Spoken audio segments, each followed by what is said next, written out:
નમસ્કાર, આપ જોઈ રહ્યા છો ગ્રાઉન્ડ રિપોર્ટ અને હું છું પંકજ। દેશમાં ચોમાસાની ધમાકેદાર શરૂઆત થઈ રહી છે। ગુજરાતમાં વરસાદી માહોલ જામવાના સંકેતો વચ્ચે હવામાન વિભાગ અને અંબાલાલ પટેલ બંનેએ ચોમાસું થોડું રાહ જોવડાવશે એવી આગાહી કરી। તો બીજી તરફ કર્ણાટકમાં મેઘરાજાએ સટાસટી બોલાવી રસ્તાઓને નદીમાં ફેરવી દીધા।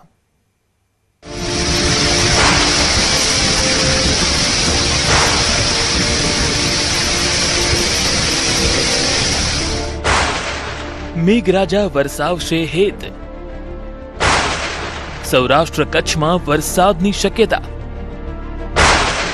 વીજળીના કડાકા ભડાકા સાથે જામશે માહોલ। જો કે હજુ રાહ જોવડાવશે ચોમાસું। ચોમાસાની ગતિ જે છે એ મુંબઈના ભાગોમાંથી થોડી મંદ પડી જવાની શક્યતા જણાય છે। ગુજરાતમાં ઉનાળાની ગરમી વચ્ચે હવે વરસાદી સિસ્ટમો સક્રિય થવા લાગી છે। હવામાન વિભાગના અનુમાન મુજબ આગામી 7 દિવસ દરમિયાન રાજ્યના વિવિધ વિસ્તારોમાં વરસાદી ઝાપટા પડી શકે છે।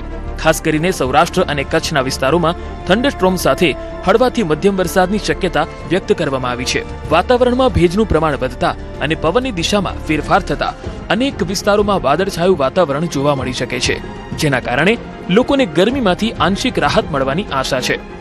હવામાન વિભાગના જણાવ્યા મુજબ 11 અને 12 જૂન દરમિયાન સૌરાષ્ટ્રના કેટલાક જિલ્લાઓમાં વરસાદની સંભાવના વધુ રહેશે।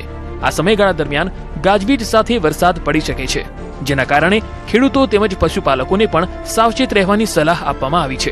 રાજ્યના અન્ય વિસ્તારોમાં પણ છૂટાછવાયા વરસાદી ઝાપટા પડી શકે છે। જો કે હાલમાં કોઈ ભારે વરસાદની આગાહી કરવામાં આવી નથી। મહારાષ્ટ્રમાં પહોંચ્યું ચોમાસું। મહારાષ્ટ્રમાં ચોમાસા માટે અનુકૂળ સ્થિતિ। હાલ સમગ્ર રાજ્યની નજર ચોમાસાની પ્રગતિ પર છે, કારણ કે દક્ષિણ પશ્ચિમ ચોમાસું હવે મહારાષ્ટ્ર સુધી પહોંચી ગયું છે। હવામાન વિભાગનું માનવું છે કે ચોમાસાના આગળ વધવા માટે હાલ અનુકૂળ પરિસ્થિતિઓ સર્જાઈ છે। जो मानसून अभी साउथ वेस्ट मानसून प्रोग्रेस कर रहा है। कल एंटायर गोवा को उसने क्रॉस कर लिया था, महाराष्ट्र में एंटर कर गया है और उम्मीद है कि अगले 2 से 3 दिन में महाराष्ट्र के कुछ और पार्ट्स में भी आ जाएगा। સમુદ્ર ઉપર ભેજનું પ્રમાણ વધવું, પવનની દિશા અનુકૂળ બનવી અને વાતાવરણમાં સર્જાતી સિસ્ટમો ચોમાસાની ગતિને વેગ આપી શકે છે, જેના કારણે આગામી 2-3 દિવસમાં ચોમાસું મહારાષ્ટ્રના વધુ વિસ્તારોમાં આગળ વધે તેવી શક્યતા છે। જો કે ગુજરાતીઓને ચોમાસાના આગમનની હજુ મીટ માંડવી પડશે। હવામાન નિષ્ણાત અંબાલાલ પટેલનું માનીએ તો મહારાષ્ટ્રથી ગુજરાત તરફ આવતી વખતે ચોમાસાની ગતિ મંદ પડી શકે છે। ચોમાસાનું વિધિવત છે આગમન દેશમાં થઈ ગયું છે, ત્યારે હવે ગુજરાતમાં ક્યારે તે આપણે જાણીશું। આપણી સાથે છે હવામાન નિષ્ણાંત અંબાલાલ પટેલ। કાકા, જે રીતે દેશમાં તો ચોમાસાની એન્ટ્રી થઈ ગઈ છે, પણ ગુજરાતમાં ક્યારે અને ભારે વરસાદ સાથે ગુજરાતમાં વરસાદની એન્ટ્રી થશે કે પછી એ સામાન્ય જ રહેશે? 11-12 તારીખમાં મુંબઈના ભાગોમાં વરસાદ થઈ શકે અને મુંબઈના કેટલાક ભાગમાં ગાજવીજ સાથે વરસાદ થવાની શક્યતા રહેશે, પરંતુ ધીરે ધીરે ચોમાસું આગળ વધવાની શક્યતા જોતાં ચોમાસાની ગતિ જે છે એ મુંબઈના ભાગોમાંથી થોડી મંદ પડી જવાની શક્યતા જણાય છે, પરંતુ તે પૂર્વે દક્ષિણ સૌરાષ્ટ્રના ભાગો, દક્ષિણ ગુજરાતના ભાગો અને અન્ય ભાગોમાં લગભગ પશ્ચિમ સૌરાષ્ટ્રના ભાગોમાં ગાજવીજ સાથે છૂટો છવાયો વરસાદ થવાની શક્યતા રહેશે।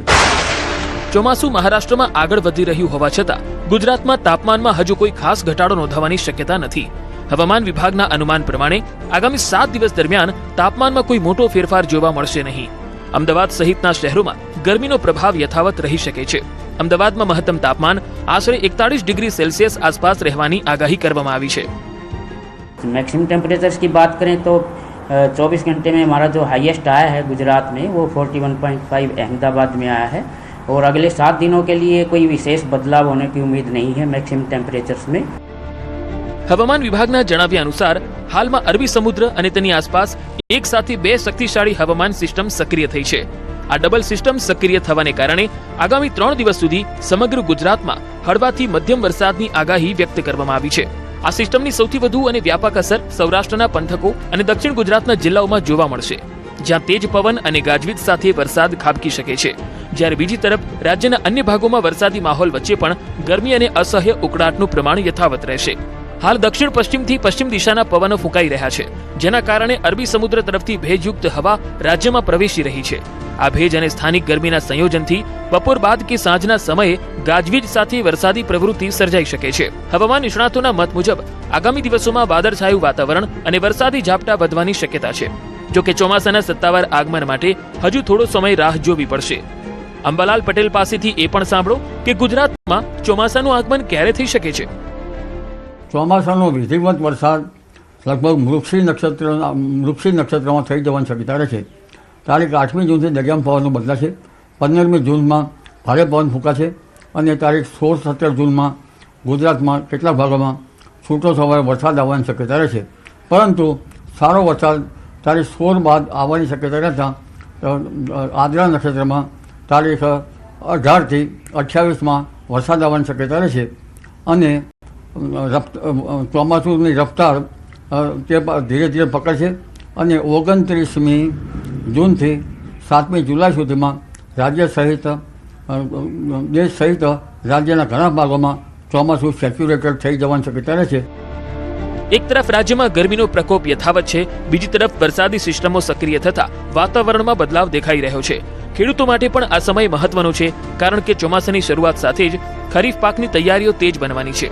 હાલ હવામાન વિભાગની આગાહી મુજબ આગામી દિવસોમાં સૌરાષ્ટ્ર, કચ્છ અને રાજ્યના અન્ય કેટલાક વિસ્તારોમાં વરસાદી પ્રવૃત્તિ યથાવત રહેવાની શક્યતા છે અને જો પરિસ્થિતિ અનુકૂળ રહી તો ચોમાસાની આગળની ગતિ વધુ ઝડપથી જોવા મળી શકે છે. જેથી અંબાલાલ પટેલે ખેડૂતોને વાવણી માટે પણ સલાહ આપી છે. ખેડૂતોએ વાવણી ક્યારે કરવી જોઈએ, કારણ કે પ્રી-મોન્સૂન વરસાદ પણ થશે અને ત્યારબાદ છે ચોમાસાનો વરસાદ આવશે. પણ ચોમાસાનો વરસાદ પણ સમગ્ર ગુજરાતમાં એટલે કે સાર્વત્રિક વરસાદ કેટલી તારીખોમાં થશે કે જે વાવણી કરવી યોગ્ય ગણાય? વરસાદ તો હમણાં છૂટો છવાયો લગભગ 12-13 તારીખ સુધીમાં અને કેટલાક ભાગમાં 14 તારીખ સુધીમાં પડવાની શક્યતા રહેશે. 16 તારીખ સુધીમાં મૃગશી નક્ષત્રનો વરસાદ આવવાની શક્યતા રહેશે. પવનની ગતિ વધારે રહેશે. પવનની ગતિના કારણે ભેજ ઉડી જવાની શક્યતા વધારે રહેતી હોય છે. એટલે ખેડૂત ભાઈઓએ મૃગશી નક્ષત્રમાં વાવેતર કરવામાં આવે તો રોગ જીવાતનો ઉપદ્રવ વધે અને ઉંદરનો ઉપદ્રવ પણ વધતો હોય છે. તારીખ 8-9 જૂને વરસાદ આવે તો જ પછી ભારે વરસાદ આવી શકતો હોય છે. એટલે ખેડૂતોએ આદ્રા નક્ષત્રમાં વાવણી કરવી સારી રહે, કારણ કે આદ્રા નક્ષત્ર 22 જૂને બેસ્ટ છે. તે પૂર્વે મૃગશી નક્ષત્રમાં વાવણી કરવામાં આવે તો રોગ જીવાતનો ઉપદ્રવ વધતો હોય છે અને જીવાતો લગભગ એક થડ માત્ર રાખીને પાંદડાઓ ખાઈ જતા હોય છે અને ખેડૂત ભાઈઓ તો અત્યારથી વાવણી કરી દીધી હશે. એટલે આદ્રા નક્ષત્રનું પાણી સારું ગણાય. જો વર્ષે આદ્રા તો 12 માસ પાદરા. એટલે કે હાલ જે વરસાદ આવ્યો તેને ચોમાસાનો વરસાદ સમજીને વાવણી શરૂ ન કરી દેતા. જો પૂરતા પ્રમાણમાં પિયતની સુવિધા હોય તો વાવણી કરી શકો છો. બાકી ચોમાસાનું આગમન થાય અને સારો વરસાદ પડે પછી જ વાવણી કરવી અંબાલાલ પટેલના મતે યોગ્ય છે. ગુજરાતમાં વરસાદી માહોલ ધીમે ધીમે જામતો જોવા મળી રહ્યો છે. સૌરાષ્ટ્ર કચ્છમાં વરસાદની આગાહી, મહારાષ્ટ્રમાં આગળ વધતું ચોમાસું અને ભેજયુક્ત પવનો વચ્ચે હવે સૌની નજર ગુજરાતમાં ચોમાસાના સત્તાવાર પ્રવેશ પર છે. બીજી તરફ દક્ષિણ ભારતમાં મેઘરાજાએ સટાસટી બોલાવી છે. રસ્તા પર વહી નદી, ચારે તરફ પાણી જ પાણી. કર્ણાટકમાં ચોમાસાએ ધમાકેદાર એન્ટ્રી કરી છે. હાવેરી જિલ્લામાં ભારે વરસાદના કારણે જનજીવન પ્રભાવિત બન્યું છે. અનેક વિસ્તારોમાં રસ્તાઓ નદીમાં ફેરવાઈ ગયા છે તો કેટલીક જગ્યાએ પોલીસ સ્ટેશનમાં પણ વરસાદી પાણી ઘૂસી ગયા છે. ભારે વરસાદને કારણે વાહન વ્યવહાર અને દૈનિક જીવન પર વ્યાપક અસર જોવા મળી રહી છે. આ દ્રશ્યો કોઈ નદી કે કેનાલના નથી, પરંતુ ગામના રસ્તાના છે. ચોમાસાના ભારે વરસાદ બાદ રસ્તાઓ પર એટલું પાણી ભરાયું કે સમગ્ર વિસ્તાર નદીમાં ફેરવાઈ ગયો. લોકો અને વાહન ચાલકોને ભારે હાલાકીનો સામનો કરવો પડ્યો. જોઈએ આ ચોંકાવનારા દ્રશ્યો. માત્ર રસ્તાઓ જ નહીં, પરંતુ ગામના બસ સ્ટેન્ડ અને મંદિરમાં પણ વરસાદી પાણી ઘૂસી ગયા. જ્યાં જુઓ ત્યાં પાણી જ પાણી જોવા મળતા સ્થાનિક લોકોની મુશ્કેલીઓમાં વધારો થયો. હાવેરી જિલ્લાના અન્ય વિસ્તારોમાં પણ ચોમાસાએ તબાહી મચાવી છે. આ ઉપરાંત ભારે વરસાદના કારણે લોકોના ઘરમાં પાણી ઘૂસી ગયા. વરસાદી પાણી ભરાઈ જતા લોકોને ભારે હાલાકી વેઠવાનો વારો આવ્યો. હવે આ જુઓ સડક પર વરસતો વરસાદ, વરસાદની ઝરમર વચ્ચે પસાર થતા વાહનો અને વાદળછાયા વાતાવરણ વચ્ચે ભીંજાતું શહેર. આ દ્રશ્યો છે પશ્ચિમ બંગાળના સિલિગુડી શહેરના, જ્યાં વરસાદી ઝાપટાએ વાતાવરણમાં ઠંડક ભરી દીધી છે. વાહન ચાલકો સાવચેતી સાથે મુસાફરી કરતા નજરે પડ્યા તો કેટલાક લોકો વરસાદની મજા માણતા પણ જોવા મળ્યા. વરસાદના કારણે રસ્તાઓ ભીના બન્યા અને સમગ્ર ઉકળાટ વચ્ચે વરસાદ લોકો માટે રાહત લઈને આવ્યો. શહેરના વૃક્ષોથી ઘેરાયેલા માર્ગો પર વરસતા વરસાદે કુદરતી સૌંદર્યમાં પણ વધારો કર્યો છે. પહાડોની વચ્ચેથી ખળખળ વહેતું પાણી, ઊંડી ખીણમાં ગર્જના સાથે પડતી જળધારા અને ચારે તરફ હરિયાળીથી છવાયેલું કુદરતી સૌંદર્ય. આ દ્રશ્યો છે રાજસ્થાનના પ્રસિદ્ધ મેણાલ ધોધના. ચોમાસાની પ્રથમ વરસાદી ફુવારો બાદ મેણાલ ધોધ ફરી એકવાર સજીવન બની ઉઠ્યો છે. ભારે પવન અને વરસાદ બાદ શરૂ થયેલી જળધારાએ સમગ્ર વિસ્તારની સુંદરતામાં ચાર ચાંદ લગાવી દીધા છે. ખડકાળ પહાડીઓ વચ્ચેથી નીચે પડતું પાણી અને તેની ગુંજતી ગર્જના પ્રવાસીઓને મંત્રમુગ્ધ કરી રહી છે. દર વર્ષે ચોમાસાની ઋતુમાં મેણાલ ધોધ કુદરત પ્રેમીઓ માટે વિશેષ આકર્ષણનું કેન્દ્ર બને છે. આ વર્ષે ખાસ વાત એ છે કે મેણાલ ધોધ સામાન્ય કરતા વહેલો સક્રિય થયો છે, જેના કારણે પ્રવાસીઓમાં પણ ભારે ઉત્સાહ જોવા મળી રહ્યો છે. આમ દેશમાં ચોમાસાના આગમન સાથે પ્રકૃતિનું સૌંદર્ય પણ ખીલ્યું છે.